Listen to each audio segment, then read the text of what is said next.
तो प्यारे students, relations को समझने के लिए हमने यहाँ पर एक इक्वेशन ली है y इक्वल टू 2x+3। अब x और y यहाँ पर एक दूसरे से कैसे रिलेट कर रहे हैं, तो यहाँ पर हम देखते हैं कि x का डबल करके उसमें 3 ऐड करने से y की वैल्यू मिलती है। तो यहाँ x और y में जो रिलेशन है वो ये है y is more than twice of x by 3, यानी x के ट्वाइस में 3 ऐड करने से y की वैल्यू मिलती है। यहाँ x और y इसी रिलेशन से एक दूसरे से रिलेट करते हैं। अब इसके बाद हम नए टॉपिक पे आते हैं, कार्टेशियन प्रोडक्ट। अभी कार्टेशियन प्रोडक्ट को समझते हैं। कार्टेशियन प्रोडक्ट क्या है? कार्टेशियन प्रोडक्ट को समझने के लिए हमने यहाँ पर 2 सेट लिए हैं a और b, और दोनों ही सेट यहाँ पर कैसे हैं? Non empty set. Non empty set मतलब उसमें कुछ ना कुछ एलिमेंट हैं, एम्प्टी नहीं है, खाली नहीं है, कुछ ना कुछ एलिमेंट उसमें हैं। एम्प्टी सेट को लिखते कैसे हैं? एम्प्टी सेट को ऐसे लिखते हैं, इसमें कोई भी एलिमेंट नहीं है। इसको शॉर्ट में हम फाई कह सकते हैं, इसकी शॉर्ट नोटेशन फाई है। अब हमने कहा ए और बी नॉन एम्प्टी सेट है, मतलब कुछ ना कुछ उसमें एलिमेंट है। तो हमने क्या किया, ए और बी को इस तरह के 2 सेट सपोज कर लेते हैं।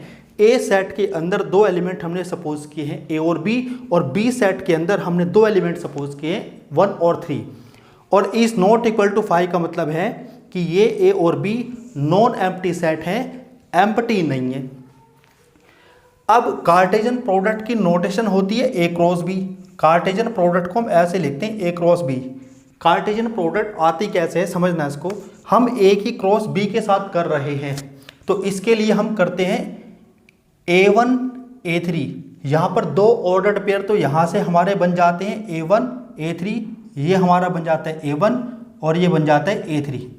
तो 2 ऑर्डर्ड पेयर तो इसी से बन जाते हैं A1 A3, और बाकी के 2 ऑर्डर्ड पेयर हमारे यहाँ से बनते हैं B1 B3। तो ये हमारा बन जाता है यहाँ B1 और दूसरा हमारा बन जाता है यहाँ B3। अब इनको क्या बोलते हैं?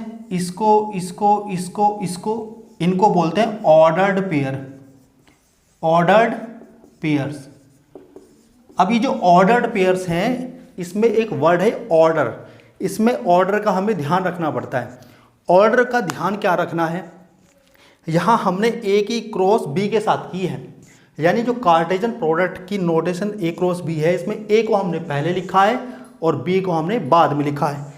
इसका मतलब यह है कि जब हम ए क्रॉस बी लिखते हैं, जब ऑर्डर्ड पेयर्स बनाते हैं, तो उन ऑर्डर्ड पेयर्स में ए के एलिमेंट को हमें पहले लिखना होता है और बी के जो एलिमेंट्स हैं 1 3 उनको हमें बाद में लिखना होता है।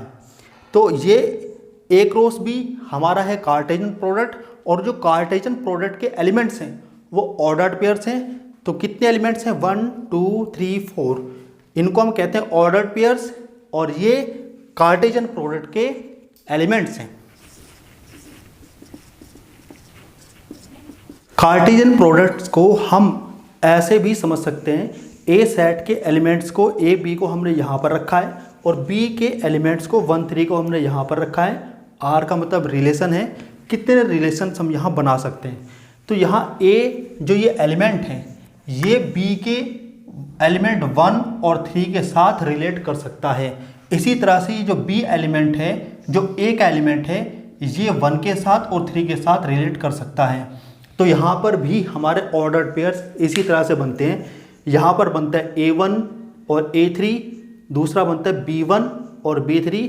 इस तरह से हमारे 4 एलिमेंट्स बन जाते हैं। आते हैं रिलेशन की बेसिक डेफिनेशन पर। देखिए, कार्टेशियन प्रोडक्ट के जितने भी सबसेट्स आप बना सकते हो, हर एक सबसेट को हम रिलेशन कहते हैं। यानी A क्रॉस B जो हमारा कार्टेशियन प्रोडक्ट है और इसका जो सबसेट R है, इस R को ही हम रिलेशन कहते हैं। अब बात आती है कि इससे टोटल कितने रिलेशंस बन सकते हैं। देखिए, इससे उतने ही रिलेशंस बन सकते हैं जितने इससे सबसेट बन सकते हैं। कार्टेशियन प्रोडक्ट से जितने सबसेट बनेंगे उतने ही रिलेशन बनेंगे, क्योंकि सबसेट्स ही रिलेशन होते हैं। कार्टेशियन प्रोडक्ट के हर एक सबसेट को हम रिलेशन कहते हैं। अब इसमें देखते हैं कि कितने एलिमेंट्स हैं, 1 2 3 4। तो इससे कितने सबसेट बनेंगे? 2 to the power 4, और 2 to the power 4 कितना होता है? 16। इससे कितने सबसेट्स बनेंगे 16 और हर एक सबसेट को हम क्या कहेंगे रिलेशन। तो टोटल कितने रिलेशन बनेंगे 16 बनेंगे। अब रिलेशन का एक एग्जाम्पल लेते हैं, जैसे हमने एक सिंगल एलिमेंट इससे लिया A1। अब इस सिंगल एलिमेंट से हमने एक रिलेशन बना दिया ये। दूसरा हम दो एलिमेंट कोई भी ले सकते हैं, जैसे हमने इसमें लिया R2, इसमें हमने कोई भी 2 एलिमेंट्स को सिलेक्ट किया, ये और ये हो जाएगा आपका A1 और ये हो जाता है आपका B1। यहाँ हमने 2 एलिमेंट्स को सिलेक्ट करके एक रिलेशन और बनाया। तो इस तरह से हम कितने रिलेशंस बना सकते हैं, टोटल हम रिलेशंस यहाँ बना सकते हैं 16।